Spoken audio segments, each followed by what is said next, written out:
Welcome back to Wesley Wealth.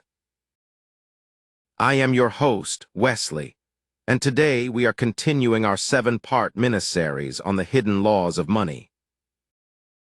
In part 1, we broke down why money loves speed, but wealth loves time, and we shattered the illusion that constantly hustling and trading your time is the way to get rich. If you haven't watched that video yet, make sure you go back and check it out. Today, we are diving into law number 2, and this is the law that separates the upper middle class from the dangerously wealthy. Law number 2 is this: he who gives the money has the power. From the time we are kids, we are taught a very specific path to success. Go to school, get good grades, get a high-paying job, climb the corporate ladder, and save a portion of your salary. But I want to give you a massive reality check. If you analyze the Forbes 400 list, which is the definitive list of the wealthiest people on the planet, you will discover something shocking. There are exactly 0 people on the Forbes 400 list who made it there strictly through earned income or a W-2 salary. 0. When you look closely at that list, you realize that there are really only 3 ways people make massive amounts of money. The first is earned income, which, as we just established, creates comfortable living, but it does not create empire-level wealth. The second way is by building and selling a business. There are definitely a few people on the Forbes list who did this. For example, Mark Lohr sold Jet.com to Walmart and made the list, and Dan Gilbert sold Quicken Loans and made the list. Selling a massive business is a great wealth creator. But the third category makes up the vast majority of the ultra-wealthy. The third category is the buyers and the builders. These are the people who use their capital to acquire assets, businesses, and investments, and then build upon them. Take Dan Gilbert, for example.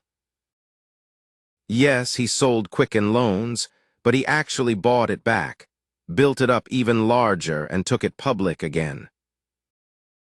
The most powerful players in the global economy, people like Elon Musk, Jeff Bezos, Mark Zuckerberg, and Donald Bren, are constant buyers and builders.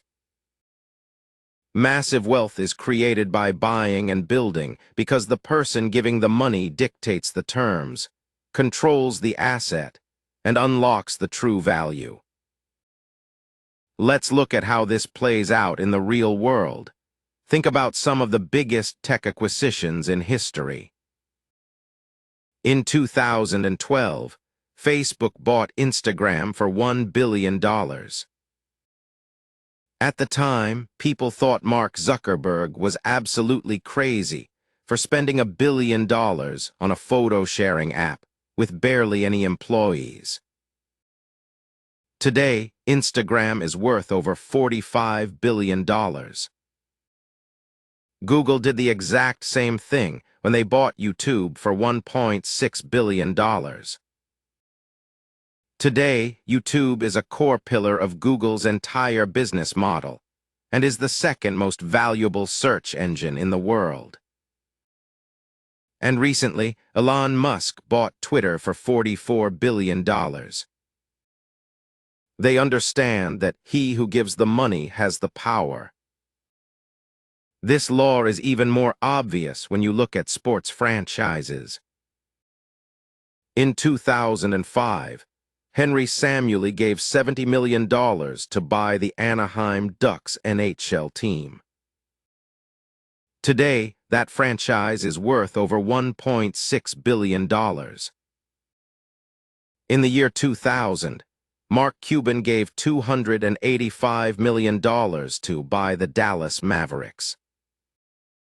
Fast forward to 2023, and he sold a majority stake in a deal that valued the team at $3.5 billion. Even if you strip away tech companies and sports teams and just look at your local real estate market, the principle remains exactly the same. If there are no buyers, there is no market. In every transaction, the buyer is the one who wields the power because they bring the liquidity. They set the closing terms, and they have the vision to build the asset's value after the purchase. Now, I know exactly what you might be thinking right now. You are probably sitting there saying, "Wesley, this is great, but I don't have billions of dollars to go buy Instagram, and I don't have hundreds of millions of dollars to go buy a professional sports team. How does this law actually help me?"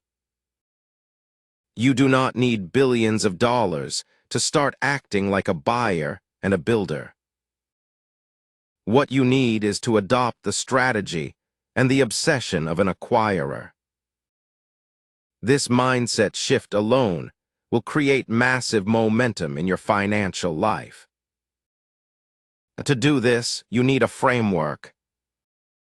You need to know how the wealthy actually evaluate and execute on buying an asset.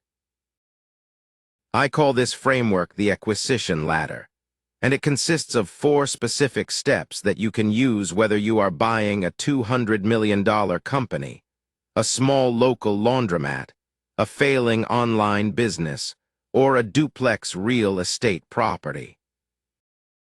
Step 1 on the acquisition ladder is research. Before you spend a single dollar, you have to understand the difference between the purchase price and the restart budget. For example, when Spirit Airlines recently faced bankruptcy, investors realized that buying the airline at auction was just the entry ticket. Buying the assets, like the brand, the remaining aircraft, and the gate licenses, is only the upfront transaction. The real challenge is the restart budget. How much will it cost to rehire the workforce, renegotiate the leases, and get the planes actually flying again? In your own life, if you are buying a piece of real estate or a small business, you must research not just what it costs to buy it, but what it will cost to fix it, run it, and make it profitable. Step 2 on the ladder is to buy. This is where you bring your capital or leverage other people's capital to actually acquire the asset. We will talk a lot more about how to use leverage in the next video, but the key here is to secure the asset on terms that protect your downside. Step 3 is to build and reposition. Great buyers don't just buy something and hope it goes up in value. They force the appreciation. If you buy a failing business, you don't just run the old business model. You change the pricing, you improve the customer service, and you change the brand promise.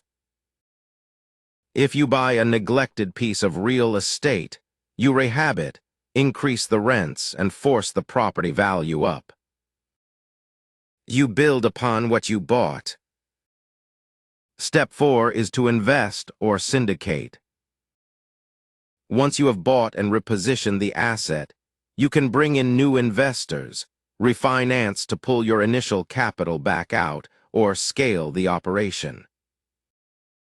Whenever you are looking at an opportunity to buy an asset, especially a distressed business or a competitor, you should ask yourself 3 critical questions to ensure you hold the power. Question number 1. How much would it cost to build this exact business or asset from scratch? If buying it is significantly cheaper and faster than building it from the ground up, you have found a great opportunity. Question number 2. Is the business actually broken, or is it just the balance sheet? Sometimes a business has a phenomenal product and loyal customers, but the previous owner just took on too much bad debt. If the core model is good, you just need to restructure the financials. But if the core model is bad, you need to walk away. And question number 3, will repositioning the brand actually reposition the business? This is a massive trap. Great marketing only makes a bad business fail faster. If you are buying an asset, you have to be sure that changing the branding will actually fix the underlying operations. When you start looking at the world through this lens, you stop being a consumer and you start being an owner. You realize that your salary is just the tool you use to build your war chest, so that you can step into the arena as a buyer. My entire goal for you is to stop trading your precious time for a capped salary, and instead use your money to buy assets that produce income for you while you sleep. Massive wealth is created by those who step up, give the money, take control, and build. Once you understand that buyers hold all the power, you are ready for the ultimate financial superpower.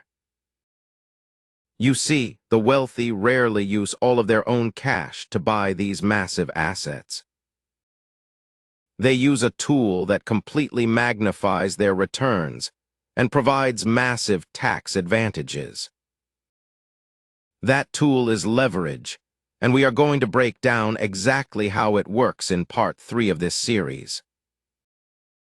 If you got value out of this video and it shifted how you think about wealth, please hit that like button and subscribe to Wesley Wealth so you don't miss the rest of this miniseries. Drop a comment below and let me know. Are you currently relying on earned income, or have you started your journey as a buyer and a builder? I want to hear from you, and I will see you in the next episode.